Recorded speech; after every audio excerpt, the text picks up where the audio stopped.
Mind Power. You are listening to your number one career podcast. Everything you need to know to have a great career. And now, your host. Ladies and gentlemen, welcome to the Mind Power Career Talk podcast, episode number 3. And I'm very excited this morning to be hosting a very dear guest of mine, someone that I've followed closely over several months. I've been on LinkedIn, who is in the HR space, and he's been dropping unlimited wisdom, pouring himself out to the world and being there for job seekers, people that are seeking clarity in their employment, growth and progression, but most importantly, your unusual HR personnel. I am your host, Emmanuel Chisalu Okafo Jr., certified career analyst and expert CV writer. Join me in welcoming Yangeni Chendela, the Human Resource and Administration Manager right at BDO Zambia Limited. Yangeni, welcome to the program. Thank you so much, Emmanuel. It's exciting to be here, especially early in the morning. Early in the morning. I love your commitment. I think the time that we've been conversating during the course of this week, Sure. Trying to secure this interview, I was just thinking and communicating to my team, like, we need to get this man on board. If we don't get him now, I don't know when we're going to get him. Yeah. But I'm very grateful that despite your tight schedule, you gave us an open window between 8 to 9. So absolutely. I had to wake my crew up right at 5, 6:40 on the dot. They were already in the studio. I'm sorry, I should apologize. Yeah. No. It's all right. Actually, I'm training them that this podcast is going to be a 24-hour service. Okay. So if a client tells us that is available at 010203, let's go for it. Let's go for it. Okay. Yeah. Otherwise, I'm very grateful and welcome to the Mind Power Career Talk podcast. So to begin the ball rolling, who is Yangeni? Okay. Yangeni is an HR practitioner, and has been practicing for the last 12 years. I know I don't like to talk about the years spent in human resources, because you are aware that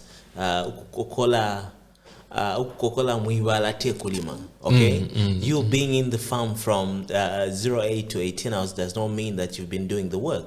So somebody talking about 15, 20 years of their experience in the field does not really imply that they have become gurus. The question is, what have you been doing in these 12 years? Wow. Yeah, so probably I like to cut my introduction to that. Why? Because sometimes you can tell people so much and deliver very little. So I prefer, when I'm having a conversation, then somebody should be able to pick how long it has taken a person to acquire certain things. Brilliant. Now, you see, ladies and gentlemen, I already told you that this is a man of high umbrella durability. Just from the introduction, we can even close the podcast because we've tapped into so much wisdom that is poured out. Yeah. I think when I got in touch with you earlier on, I wanted us to talk about graduate employability. I think this is a subject matter that has been ignored over several years. I agree. Yeah, we have universities producing graduates, and then we have the world of work that is absorbing those graduates. But there hasn't been a strong linkage between institutions of higher learning and the industry. So, just to bring our audience to book, allow me to, first of all, state the problem. Not until recently, the country only had 2 universities. I agree.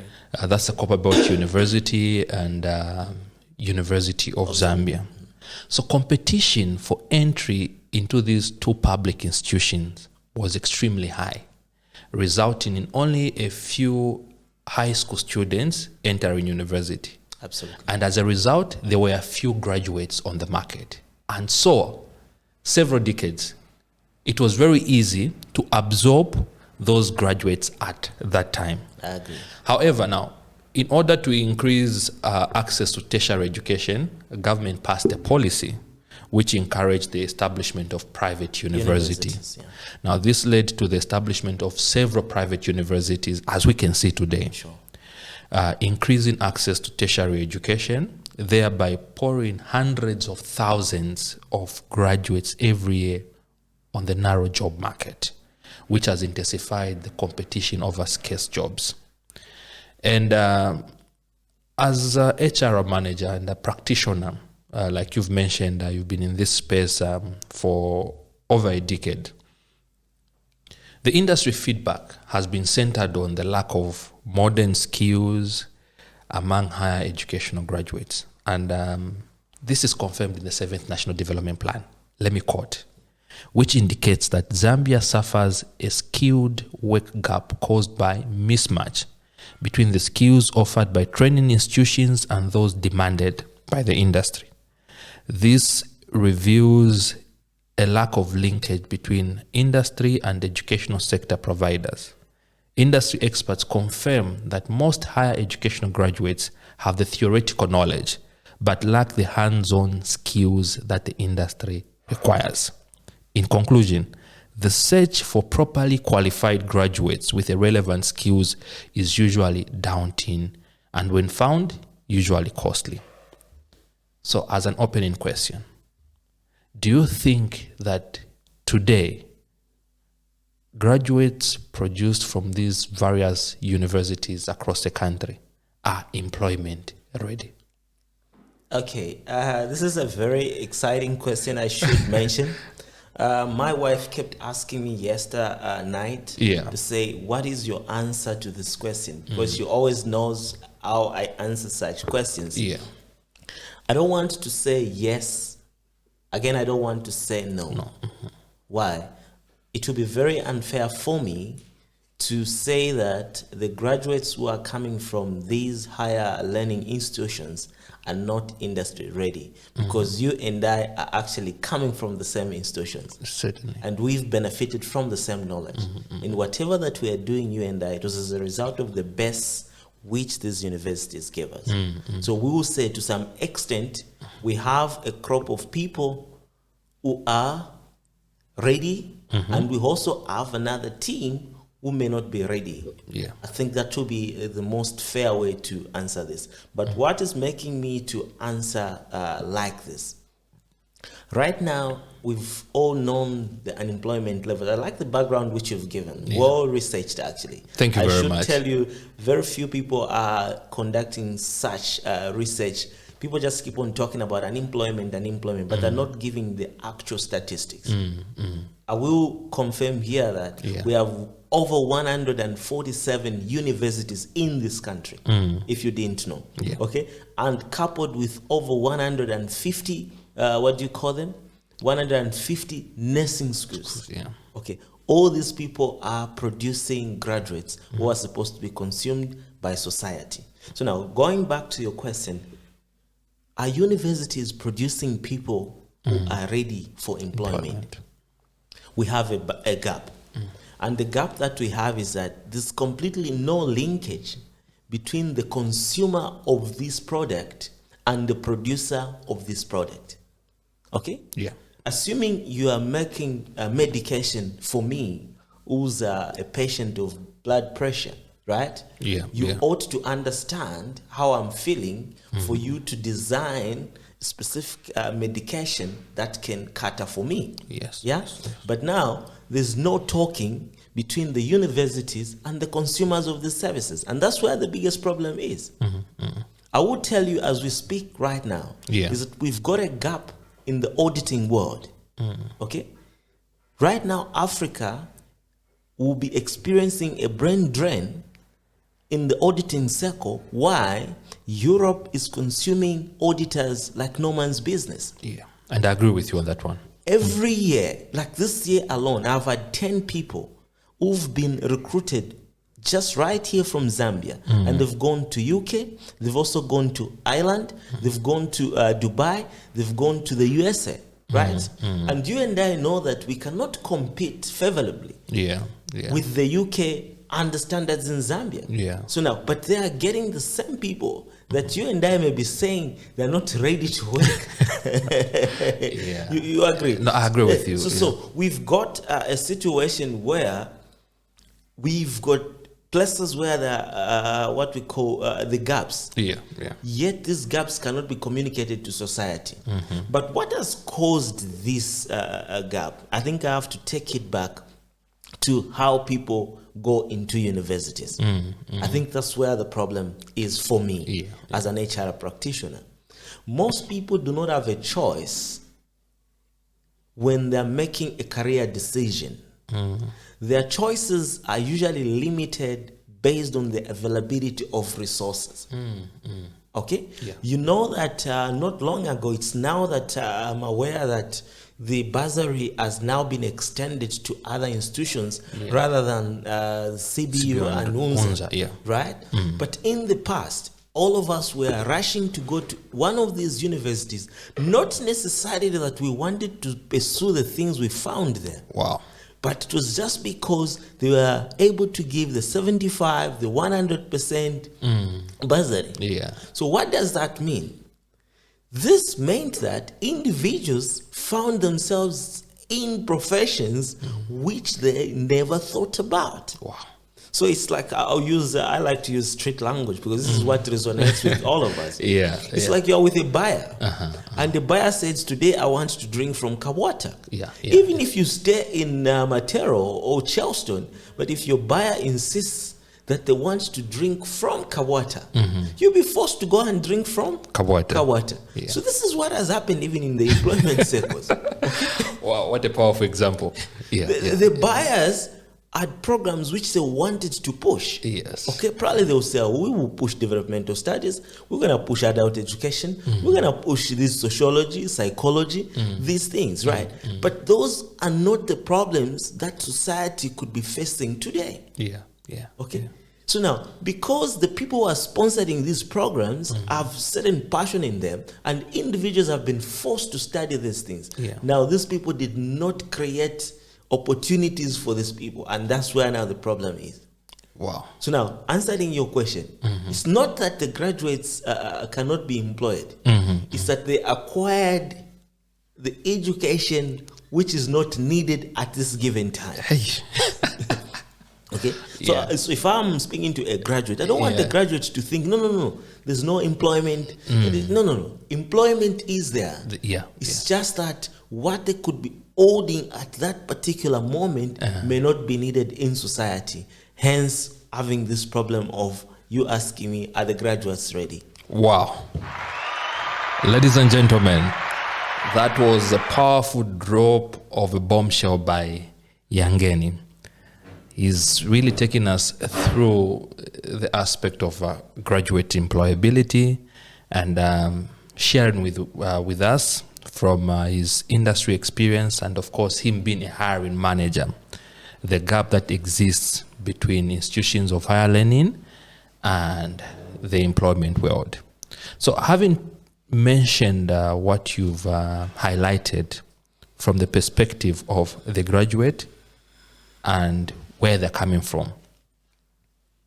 As a follow-up question, is our Zambian educational system delivering the much needed value that corresponds to the developmental challenges we are grappling with in the 21st century as a country?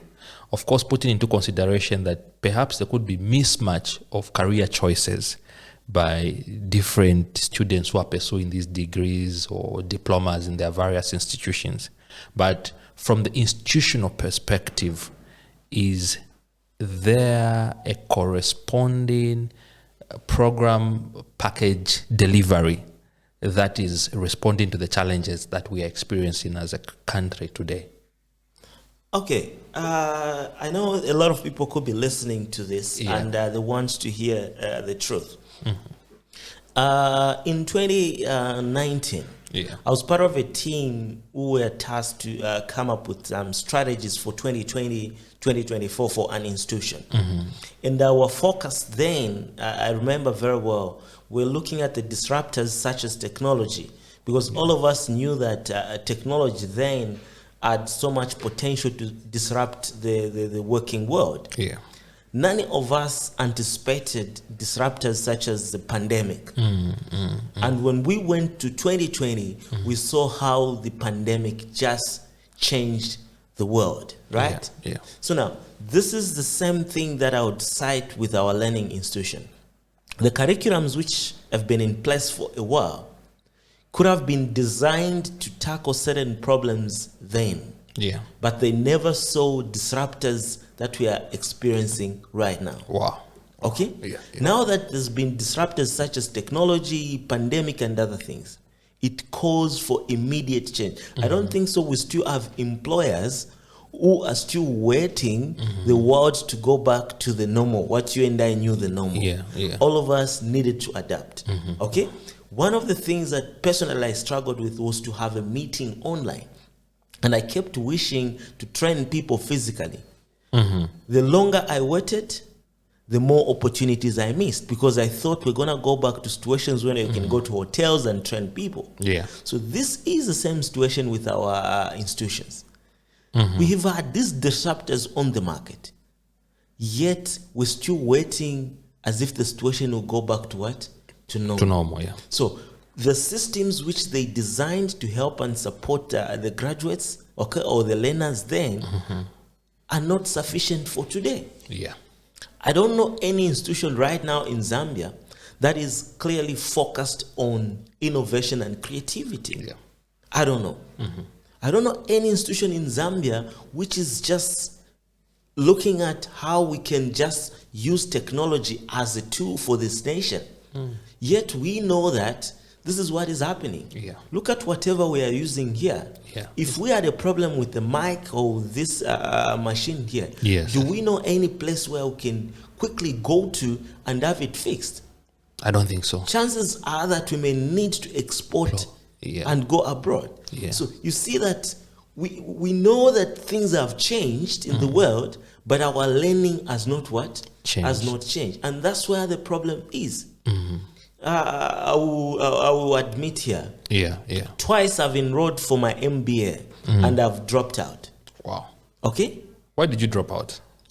I went in a class where I wanted to change myself because I thought, having acquired the kind of knowledge which I've acquired, Yeah. I needed somebody to push me to another level. Yeah. Because I remember back then in Isoka, I grew up from Isoka. Soccer. When we had somebody coming from the University of Zambia and they come, they're the ones who are teaching you, there was a difference.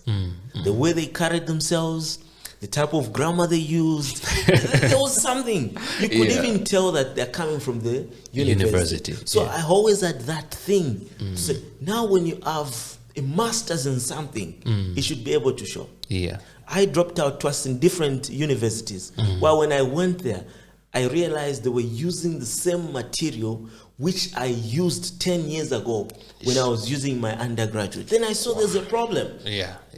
I want to learn new things, new skills which are on the market, yet my lecturer is using knowledge which I did 10 years ago. 10 years ago. So we are teaching people like theoretically just for the sake of acquiring a master's or a degree, yet we're not equipping them with the skills which they can use for today's challenges. Yeah.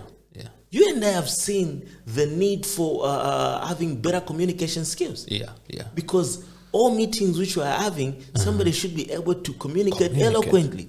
Yet there's nobody who's focusing on communication. When we go to this courses such as communication skill, you just teach channels of communication without the practical aspect of how should you face people, how should you. I have graduates who come to me and ask me, yes, I want to be a public speaker, but I'm failing because nobody has taught me. Yet they're in university. So at what point will they learn if they're coming from university, yet they can't be taught these things?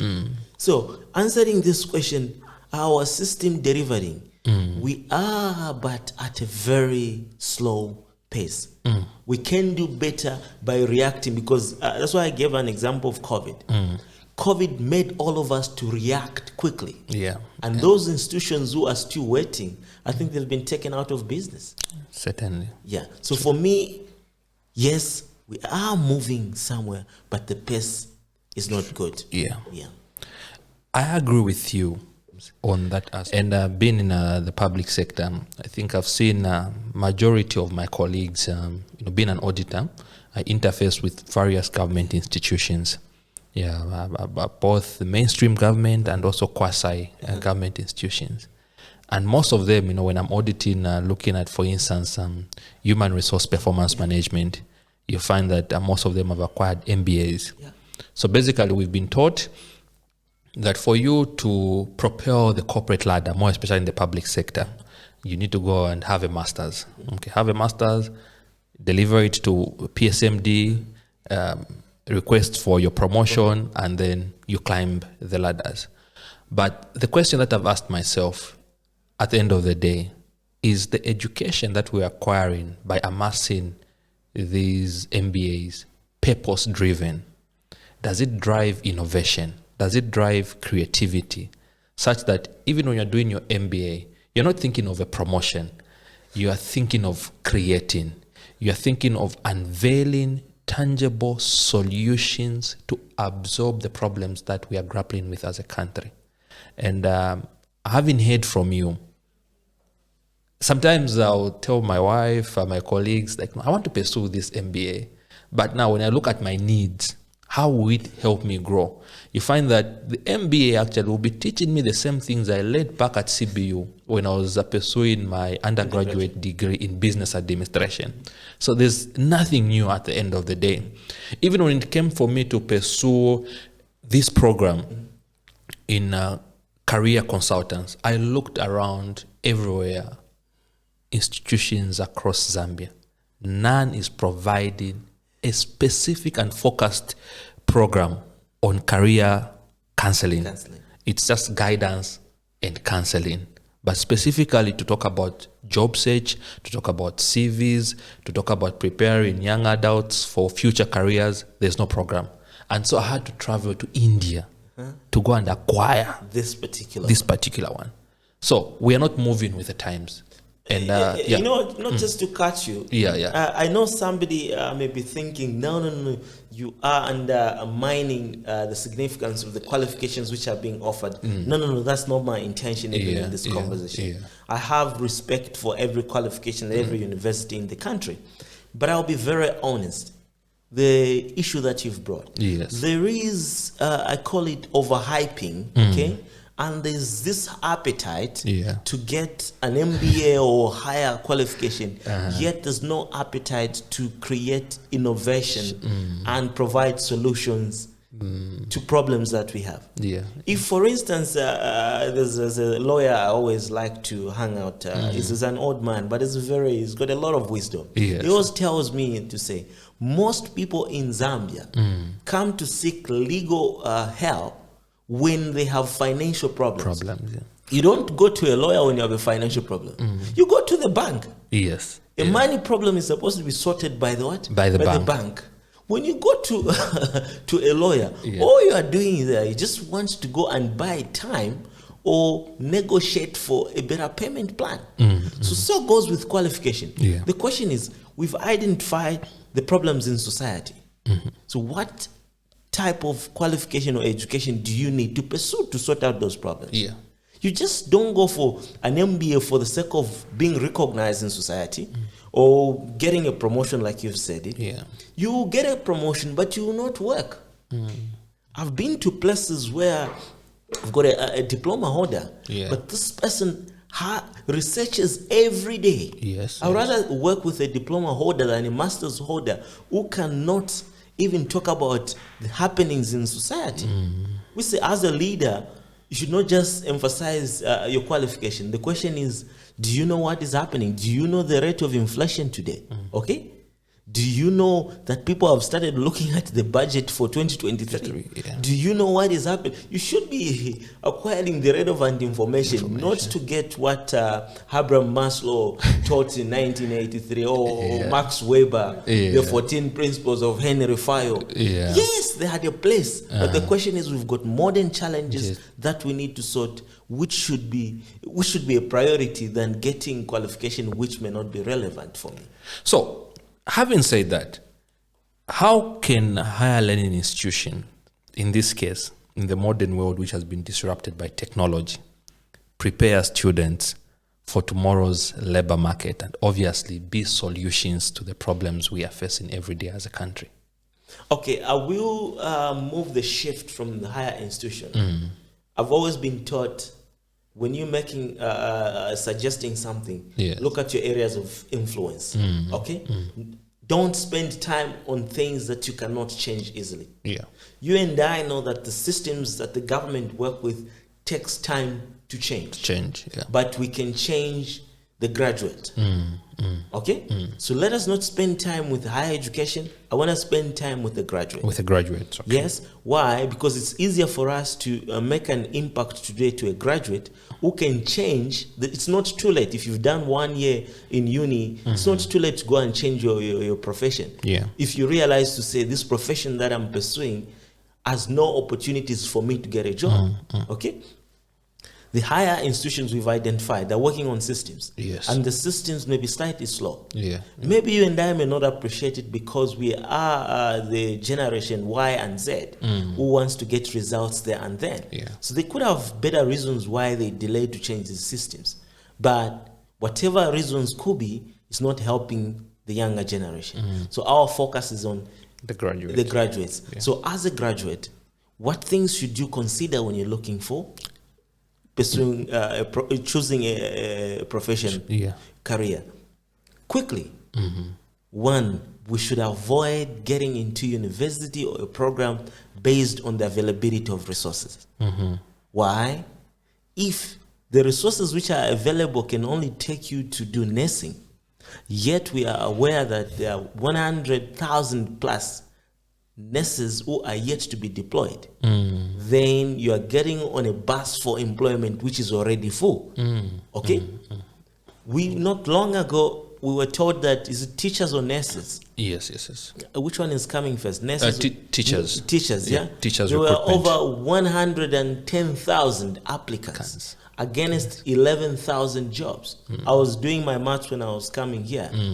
It meant that for every job, there were 10 candidates vying for the same. Yeah. So even if you and I, Emmanuel, were discussing accelerating employability, helping a person to position themselves better, tell me, out of 110,000 against 11,000 jobs, what type of a better CV or cover letter can you write which will make this person so visible? Yeah. Because the whole 100 people will come to you to have their CVs written by you. Okay.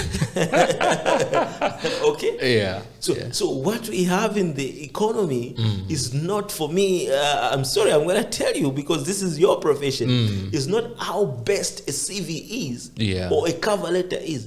What we have is a time bomb because we do not have employment. On the other day, I was on ZNBC, even on Spring TV. I was telling the presenter, I said, Africa alone is producing in excess of 11.7 million graduates. Wow. 11 point? 7 million graduates. And we can only consume or create about 3.5 million decent jobs per annum. Now, who's consuming the other variants? 2 months ago, we are in June. That was April. The University of Zambia and Copperbelt University and Unilas had its graduates, right? They had their graduations. Do you know how many people graduated in April alone?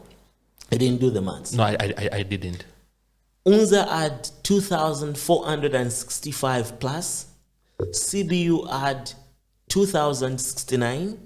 And Unilas had 800 plus graduates. If you add those numbers, just within the month of April, we've had 5,000 graduates.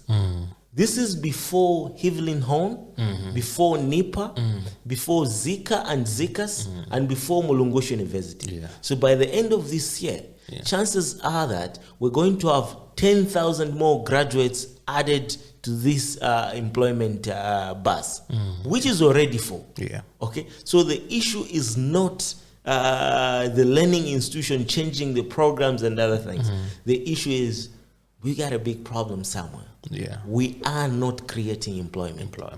And all the way from all these universities, the mindset that we are teaching people is go and seek for what? Employment. That's, for me, that's the biggest problem we have. Even you and I. Yeah. Nobody taught us what you are doing here. No. It's taken you so many years to come and think, oh, I can be interviewing people and make a living. But we are all taught, go get good grades and go get employed by the government. Actually, I'll tell you something. I hope my father's listening. He always said that. He must be, actually. He always said that, because I've never worked in government. And I don't intend, unless I'll be a permanent secretary. That I'm telling you. No, you're prophesying. You will actually one exactly. day. Yeah. So I've never actually applied in government. Since I finished my things. I've always worked in the private sector. So my father always told his friends that my children are just struggling because none of them is in what? Government. Why? Because he believed to say we needed security in what? In government. So up to now, him still has that mindset that job security is only where? In the government. But I hope you can tell him what is happening right now. I mean, definitely. Yeah. Okay, so this is the kind of mindset even for all of us from universities. We were taught as soon as you finish, you need to go and start looking for what? Employment. This is a guy who was studying entrepreneurship from university. And entrepreneurship is the art of creating business. Absolutely. Instead of him to start applying some of the things this person was learning in uni, he starts waiting to be employed by a person who never even studied what? Entrepreneurship. It's a mismatch, okay? And I know when I'm having such conversations, people will now say, yes, you're just saying it like that. It's easier said than done. Because we don't have resources. Whenever somebody mentions don't have resources, then I question what type of education they got. Because the education that we get from uni is a resource enough to kick you start something with just that kind of knowledge that you have. As an entrepreneur, you were taught entrepreneurship, right? That's a resource they gave you. Now, it's just that here in Zambia, the only resource we count as a resource is the physical what? Cash. And believe me, you are, exactly. And if there's a graduate listening right now, is my friend, there's nobody that is coming with bags of money to come and rescue you. Wow. The resource that you have is the knowledge that you had from university. Let's start from there. Now, you've mentioned that. Of course, now let's tilt our focus primarily on the graduate. Yes, please. We can talk about the systems, we can talk about government, but we've got actually no control over that. How PSMD can act towards increasing graduate employability, or university can do that, so on and so forth. So now, as a graduate in today's competitive job market, all right, we are aware that there are limited spaces on the bus. Actually, there's no space anywhere. There's no space anywhere. Okay, for you to be taken on board as an employee. And yet every year, high school students, whenever they graduate from high school, they're enrolling into university. Absolutely. So now, what do we have to tell these young adults, even as they are getting into university, into college? How should they prepare themselves for today's job market? Now, let's look at both alternatives. Okay. Either searching for employment, and for me, I don't discourage any of the two. Exactly. You can go full-time employment, you can go full-time as an entrepreneur. So how can we prepare now this young generation to pursue both pathways? Okay. There's a book that has been written by a colleague of mine, Roderick. I hope Roderick Mutale. I follow him as well. You follow him as well. Yes. Never confuse schooling with education. Please. I would want every graduate, before they complete, they should read that book. It's written by a Zambian. And I know why I'm putting my head on it. Because it has potential to change our thoughts. Okay? So in this book, the young man covers certain things that are very critical to our economy. you've told me clearly we need to support both ways. Yes. Yes, there will be people that will search for jobs, and there will be people that needs to create for what? For jobs. Yeah. But I want to tell somebody that can fall in the trap of the saying which goes that it's not everybody who can be an entrepreneur. That's a trap, by the way. How is it a trap anyway? It's a trap because the people that are telling you that it's not everybody who should be an entrepreneur are entrepreneurs themselves. Please elaborate. How so? Okay, so I tell people that yes, it's not everybody who can be an entrepreneur, but refuse that not to be yourself. Why? The world that we are living in is driven by entrepreneurs. Yes, yes. And if you want to make a difference in this world or earn a decent living, you have to be selling something. Selling. You have to be selling something, no matter how small that thing is. But you have to be selling what? Something. Okay? You just can't consume. You just can't. You're buying your bread. You're buying your sugar. You're buying your salt. You're buying your cooking oil. You're buying your clothes. You're buying everything. The question is, who is buying from you? From you. So you should have somebody buying. Even if you're selling, let's say, talk time, sunglasses, or a service like what we are doing, somebody should buy something from what? From you. Because money only goes to those that are buying. Or those that are selling. Yeah. And money leaves to all those that are just buying. So that's where the catch is. That's why I say, if somebody is telling you that it's not everybody who should be an entrepreneur, refuse that not to be what? Yourself. Yes. Now we look at the aspect of job searching. Okay? How can we prepare these people? I like what you are doing in terms of the CV writing. Yeah. Because we've got limited spaces for employment. Yeah. Therefore, we cannot allow a person to risk having a poorly done CV. Okay? Let me clap for myself. Okay. As a CV surgeon. Exactly. Yeah. Sure. Okay. Because we have this tight economy where the HR practitioners do not have enough time. We cannot risk it to have somebody writing a CV with 20 pages. Who's going to have time to read that? Is it an essay? Okay, is it an essay? You get it? Yeah. Again, we cannot risk to have a CV which has all these grammatical and typo errors. Okay?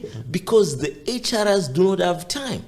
And we cannot have a CV which does not have an alternative line in case the other line is busy. Yeah. Because I've seen people, I'm very patient, by the way, if I'm calling for interviews. Yeah. I'll try to call you once, you're not picking up. I'll call you twice. If my assistant tells me the number is going through, I say, drop them a message. Yeah. Maybe they were at church, they'll get it. But I've seen recruiters, if they try to call once and the line is not picked at Mwameka, you get it. Mwameka is like, oh, you don't want a job. Yeah. So for me, it's because they know that when they just try another number, somebody will be willing to get it. Yeah. That's why as graduates, strive by all means to have a better presentable CV so that it increases your slight chances. I don't want to talk about $1 million chances. Yeah. I'm saying slight chances because the odds are against the job seekers. I had recently a position for a receptionist. Yeah. I did not put qualifications for this particular reception because I know to say you can get, it was just an intern for somebody who was going on maternity leave. I said I could get a diploma holder. I would get somebody who's had the experience. I had over 500 CVs against one position. What? Of the reception. 500 CVs. Okay? Against one position. Wow. And I failed now to make a decision. And surprising enough is I had degree holders applying for this. More than 200 degree holders applied for this. Wow. And at least I had 10 master holders who applied for this position. You and I, did somebody go to uni to say one day they will apply for a position as a receptionist? Definitely not. Definitely not. Okay? But this is a reality which you have. Now, tell me, for that diploma holder or somebody just with a skill certificate, what chances do they have if a master's holder and a degree holder is applying for the role of a receptionist? Not that we are undermining the function of a receptionist, but we are looking at the qualifications. If today I wrote an advert and said, this reception, we just want degree orders and what? There will be an uproar on the market.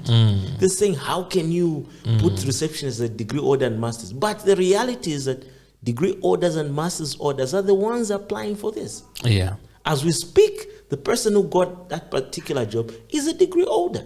And they're even pursuing a master's. So the odds are very tight as we speak. Yeah. And as one way, based on the wisdom that you are sharing with us, I'm looking at this as a long-term problem. Yeah. Of course, I know that the current government has put up some measures, have raised our hopes, raised our aspirations in terms of job creation. And of course, first of all, they've opened the market right within the public sector, where they're absorbing 30,000 teachers, and we have right about 11,400, if I'm not mistaken, medical personnel, health workers. But as a hiring manager, and based on these problems that you've identified, how then, and I don't want to run away at the end of the day from hiring institutions and of course the industry, but in your wisdom and knowledge, how then can we bridge this gap between hiring institutions in terms of the graduates they're producing and what you as a hiring manager are absorbing from these universities? It's a sad state of affair that a position of a receptionist, that's secretarial services, absolutely, is being pursued by someone who spent several years in the educational system, reaching master's degree level, and they want to settle for a lower end job. So how do we bridge this gap to ensure that, first of all, we produce the right skills, and then the industry is receptive, both from full-time employment and also the entrepreneurship perspective? Okay. I like what the Ministry of Finance has been doing for over the many years that I've observed them. Yeah. That whenever they are doing a budget, they've got a way that they try to get the participation of almost everybody. Yeah. Through maybe Zaki, those members of Zaki, through members of the American Chamber of Commerce, through maybe even through those that have direct linkages with the Ministry of Finance. They distribute certain forms where they ask you to participate in this budget process. Yeah. And through these platforms, some of the suggestions, especially me coming from the accounting background or auditors, we participate by submitting certain things that we feel are not working well, then we submit them and they are reviewed. So there's a process that they do for them to arrive at a budget. But I feel the higher education, I don't know if there's a linkage, okay? I'm not privy to that. Do they conduct deliberate researches what the employers are looking for, such that, career, there's what curriculums are not easily changed. Yeah. So do they anticipate the demands which will be there in the next 2-3 years, such that when they are designing programs, they are able to foresee some of these programs? Yeah. Because for me, provided we are still using old curriculum to answer to problems of today, then we will still have what? A problem there. Yeah. Okay. So what I'm proposing is that can we have a deliberate move by all these universities? I like for the fact that universities have been opened even to private sectors, because in the private sectors it is easier to make decisions based on what is trending on the on the market. But to some extent, I'm not very comfortable. Why am I not comfortable? It's because learning takes a while for people to learn and acquire new knowledge. Yes. And if learning is now attached as a business, there's a problem there. Because on the other hand, somebody is just looking at it as a business, as a way to generate income.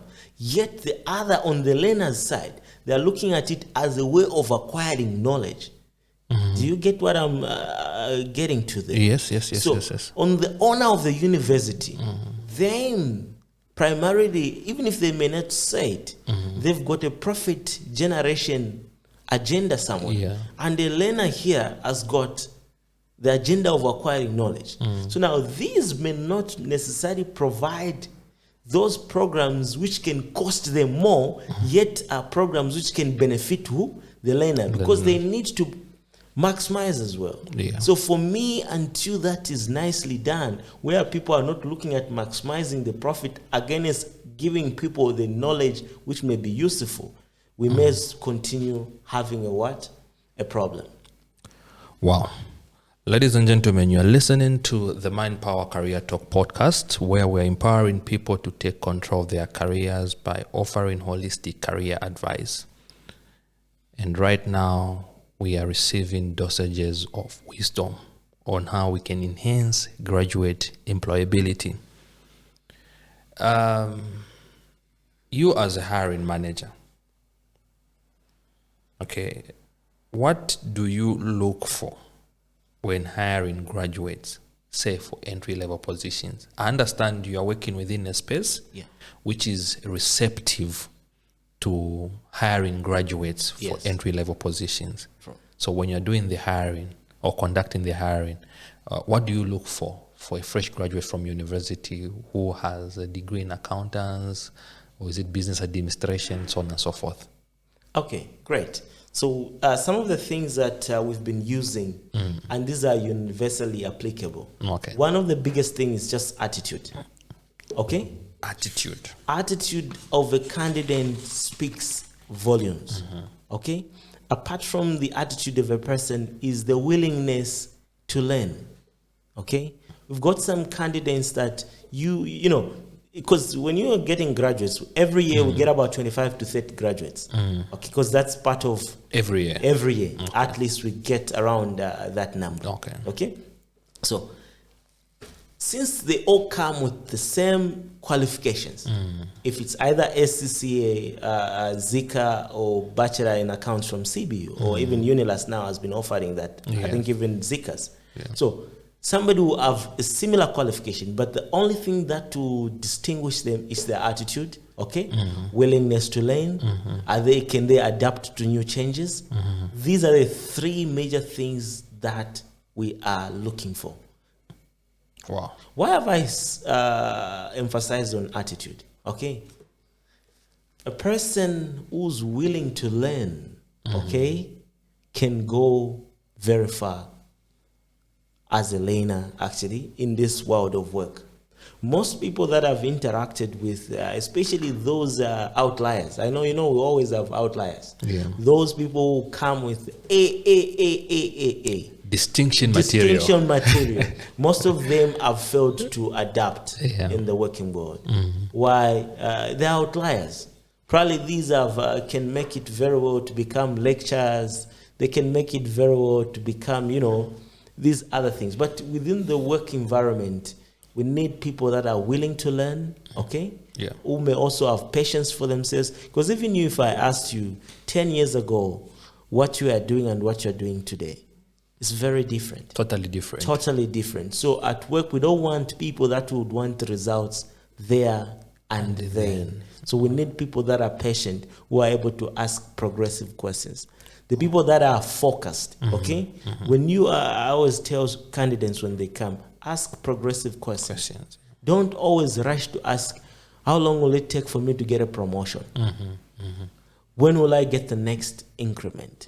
I always tell people, don't talk about money. As much as you and I know that we're in for it, for the money. As a graduate, show your willingness to learn and to acquire more knowledge. Show your willingness to learn and acquire knowledge. And on top of that, having hundreds of thousands of graduates applying for those 20, 30 positions with a similar qualifications, you focus on attitude, willingness to learn, and adaptability. Yes. Powerful. I hope graduates, you are picking out this wisdom. And for me, every now and then when I'm interfacing with graduates or students in colleges or universities, I always encourage them to look beyond the classroom. Absolutely. In the first episode, I had a guest, Raj Kapadia, who's a former manager under PwC, United Kingdom. I see. He talked about thinking outside the box and not following the checklist. So if you are a graduate and I'm interviewing you, I'm not going to ask you about the accounting standards that you know and stuff like that. I'll just ask you a general question. What do you think about Zambia's public debt concerns? Exactly. The moment when you're able to propound and be aware of your environment, I know that, one, you're a person that is going to learn and you're going to bring solution outside the normal system to ensure that the system functions effectively, efficiently, and it delivers on its actual deliverables. Exactly. So as we wind down this conversation, man, I wish I could have you the whole day, propounding on Same here. Yeah, but otherwise we are very grateful for this time that you've shared with us. But most importantly, the knowledge that you've released when it comes to graduate employability. I know that there are students who are also watching this podcast. So they're asking themselves, okay, I've heard about the problems, I've heard about the challenges. So then what can I do while on campus to make the most use of my time in order to enhance my graduate employability once I graduate? Okay. I'm not here to market my book. By the way, I'm the author of a book called Become Unstoppable. No, please go ahead and market it. In this book, we're talking about 50 magic lessons. Okay? That's a book, my friend. I want to give you that. Guys, I've received the pen. Okay. Please don't set or rob me. Yes. Read what's on that pen. Become unstoppable. Okay, exactly. Yeah. So now we are saying, what is it that we can tell a graduate? You've already taught them something there. Yeah. Become what? Unstoppable. Unstoppable. So I'm using two words, become unstoppable and become indispensable. Become unstoppable and become indispensable. All right. Indispensable means that you make yourself essential. You make yourself to be sought after. You cannot easily be ignored. If people are having a conversation, they should think of Emmanuel. Wow. I think Emmanuel is trying to make himself indispensable in the world of CV writing and career guidance. Not so. Am I lying? Certainly. It certainly is that. Yeah. So is Yangeni trying to make himself relevant in the world of leadership. So if you are a graduate right now and you are in university, what am I sharing with you? Become unstoppable and become indispensable. Now let's break down these two. We're saying, yes, the odds may be against you because the bus for employment is what? Is full. But there's some good news. Yeah. An exceptional performer never lacks. Wow. Have you ever seen some people that things are very tough, okay? We go even in the world of football. Yes. The game is so tough, but Ronaldo will always come up with a goal. Yes. Messi will always have that goal. Yeah. Are they just ordinary people? No, they are exceptional performers. Okay? So we are saying, even you as a graduate, people could be saying there's no employment. I'll give an example of myself. When I left in 2010, this problem of unemployment was still there. But I was among the few that got a chance to work as a human resource officer.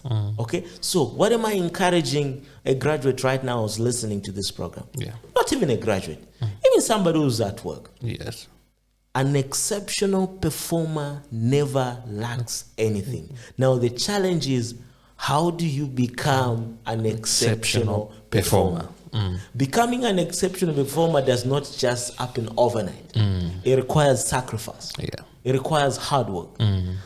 You saw yesterday when we were trying to make a program for this day. Yes. I shared the calendar with you. Fully booked. Genuinely, it's fully what? Yeah, booked. And I had to slot in the 8 hours to 9 hours. Okay? So that this is made possible. It was possible I was going to tell you, let's forget about it, because Saturday is what? Is taken. But an exceptional performer always creates time. They go over and above the normal. Okay? They are available. They provide solutions to problems. Yeah. So if you're looking at becoming unstoppable, becoming indispensable, you always need to know that I need to do things which an average person cannot do. Yeah. Look at this cameraman who is here. He had to come here by 5, 6. Look at where we are here. Yeah. We had to be in the studio very early in the morning. Yes. This could be seen to be a small thing. No, it's a sacrifice which we are making in the morning, which years from now will be able to benefit from that. Absolutely. So for a graduate who's in school, I don't want you to be an average person. Don't be an average person. Don't go when everybody's knocking off from prep, then because it's 21 hours and go to sleep. No. Yeah. You can go. Nobody has said you can't study up to 0102. Don't always say, no. When it's 010 to me, I fell to sleep. Those things, people have just spoken about them. Go try them. Yeah. Become unstoppable. The things that people have said you can't do, go after them. Then you will see that people will give you opportunities. Wow, thank you. Become unstoppable, become indispensable. And you always need to know an exceptional performer never lags. An exceptional performer never lags. As we close the show, let me take you away from this subject matter. I once read your post on LinkedIn that growing up in Isoka, absolutely, you were a son of a Chaco banner, and actually you participated in the process. Yeah. So how did you move from being a Chaco banner to where you are today, to becoming a human resource manager and administrator? Okay, so I've adopted the Chaco banner's child who one day wear a white shirt. I should admit, this is an African proverb, but it resonates with me. Okay, so who is a Chaco banner's child? Yeah. A Chaco banner's child is not just Yangeni. It's not just a Mano. It's not just somebody out there. Yeah. A Chaco banner's child is somebody who's had difficulties in pursuing something that they would have loved to. Yeah. This is a person who may be coming from a less privileged opportunity. We all know that the odds are against a Chaco banner's child.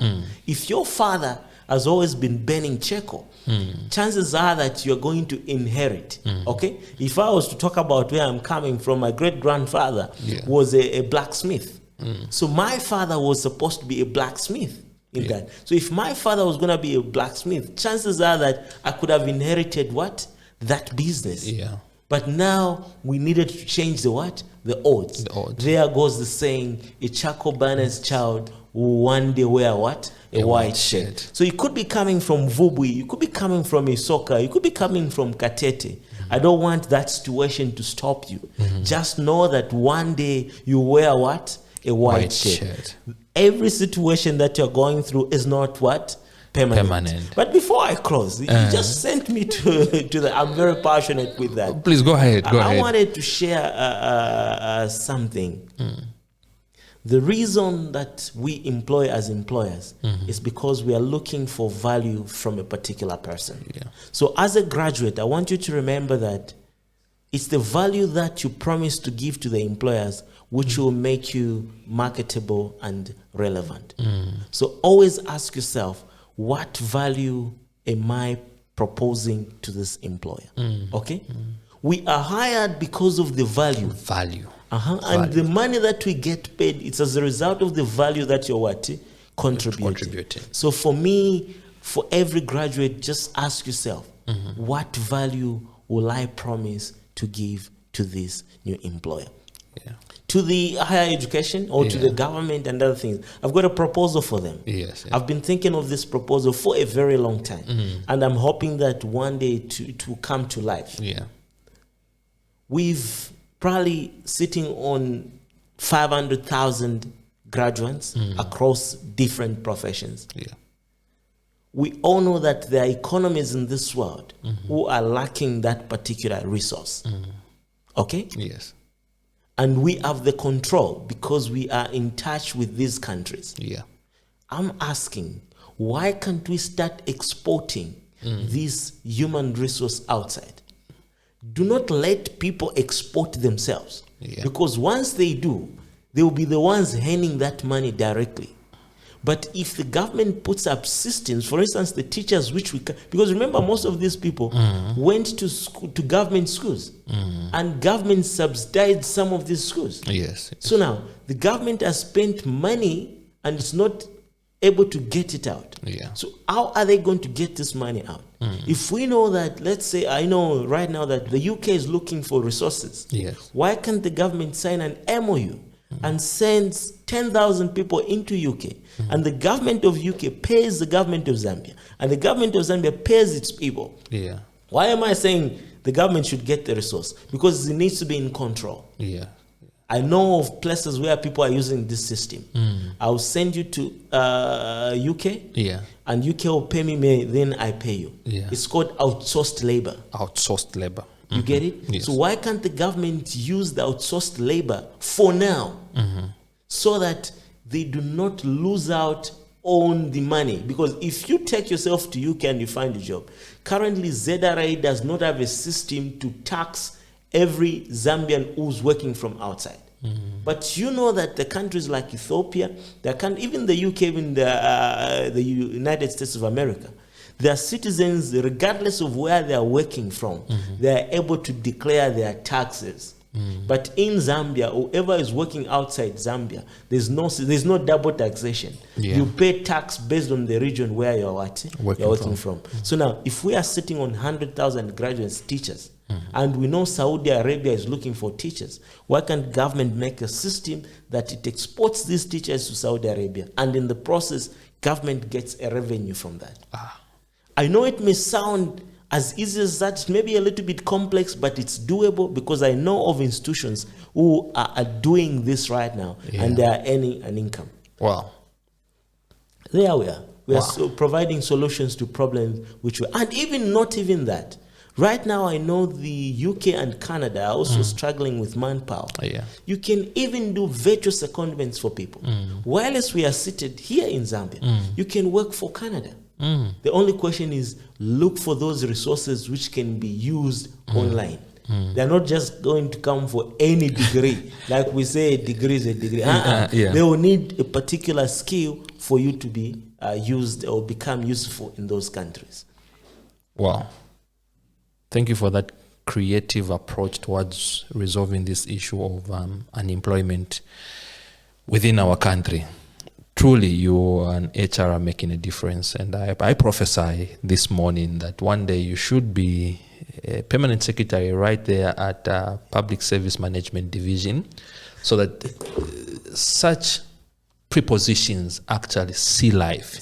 I agree. In the meantime, while we're thinking of expanding our economy, we can always export the labor and benefit from it. Benefit from that. And even by the time that our economy is now big enough to absorb them, we can always welcome them back home. Yes. And they will come with new additional skills. Yes. Yeah. So, lastly but not the least, as we close, to that job seeker who's hopeless today, that graduate who's been employed for the past 5 years without getting any response from hiring managers or recruiting agencies, what's your message as we close the show? Okay. I already said that the charcoal burner's child will one day wear what? A white shirt. Not all hope is lost. Yeah. Okay, keep knocking. If you go on my Facebook, I say, if you do not have a job, I like King's Malembe, by the way, said, you cannot sit on a nail and pretend everything is okay. The problem I have sometimes, this is going to graduates. Yes. You know you're looking for a job. You go to a party, you go to church. You're not telling any person that you're looking for a job. You are the one who has come with the most expensive phone at this function. You are the one who has come nicely dressed at this function. Yeah. How will people know that you're looking for a job? And you can't even tell anybody on that table. Yeah. So I say, for a graduate, when you go to a party, when you go to anywhere, tell people, I am drowning. Okay? Tell people you're looking for what? For employment. Yeah. Knock on the doors of people. There's a young man, he works in one of these big companies.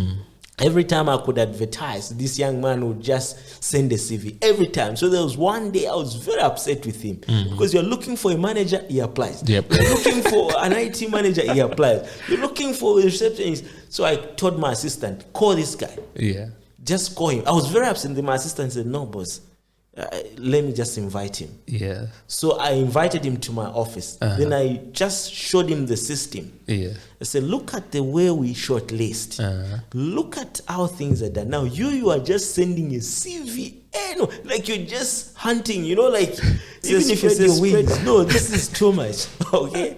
So when he came in, I got to appreciate why I was doing that. Okay. Even him appreciated how we do the shortlisting. Long story cut short, there was an opening somewhere. We were able to think of him because we saw his desire, wanting to work with this particular company. So what am I telling this graduate? Don't get tired. A graduate should not even participate in memes like, no, when my uncle got a CV and he said he will see what he will do, it has taken years. A graduate should, because you don't know, you're making an uncle upset who could have been thinking of getting you a job. I always say your own mouth and your own words can make you fail to dine with kings and queens. Wow. Be very careful as a graduate. Don't participate in these memes. No, I'll see what we'll do. The uncle has taken time. Yes, it may take time, but be positive about it. Go out and say, my uncle is going to do something. Yes, he's going to do something. Sometimes when people are praised, even if they're not going to help you, they'll find a chance to come and help you. Yeah. Wow. Okay. Yangeni, thank you very much for sharing your wisdom, your knowledge, and your career journey with us. And we do believe that these nuggets that you've shared with us will greatly inspire our target audience, more especially that we have been speaking to students, graduates, and entry-level job seekers. Thank you once again for your time. Thank you so much, Emmanuel. It's been a pleasure. It's been an absolutely pleasure, and I wish we could go on and on and on. But unfortunately, time has told us to wind up this interview. Ladies and gentlemen, from me, Emmanuel Chisalu, and the Mind Power Career Talk podcast crew, we say goodbye and see you in episode number 4.